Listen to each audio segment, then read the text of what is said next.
దొంగే దొంగ దొంగ అన్నట్లుంది సీఎం రమేష్ తీరు. వైఎస్ఆర్ జిల్లా పరిషత్ సమావేశంలో వైఎస్ఆర్సీపీ సభ్యులను బెదిరించాల్సినంత బెదిరించి తనను దుర్భాషలాడారంటూ ఆయన మొసలి కన్నీరు కార్చారు.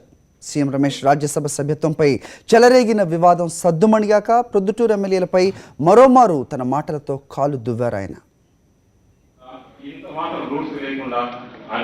సీఎం రమేష్ నాయుడు నోటి దురుసు మరోమారు బహిర్గతమైంది. సాక్షాత్తు వైఎస్ఆర్ జిల్లా పరిషత్ సమావేశం సాక్షిగా సభ్యులందరూ సభలో ఉండగా ఆయన అధికార బలంతో బెదిరింపులకు దిగారు.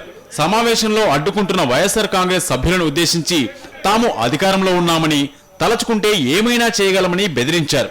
ఈ మేరకు ప్రొద్దుటూరు ఎమ్మెల్యే రాచమల్లు ప్రసాద్ రెడ్డిపై నోరు పారేసుకున్నారు. ఒక చిన్న జిల్లాలో మీకు మెజారిటీ ఉందని చెప్పేసి ఇంత దౌర్జన్యంగా అధికారం తీసుకుంటే రాష్ట్రంలో అధికారంలో మేమున్నాం, మేము అనుకుంటే మీరు ఏమైపోవాలి, అది చేయము. ఈ వ్యాఖ్యలతో సమావేశం అదుపు తప్పింది. గందరగోళంగా మారడంతో సీఎం రమేష్ తగ్గారు. ఏమీ ఎరుగునట్లు వచ్చి తననే దూషించారంటూ చెప్పారు.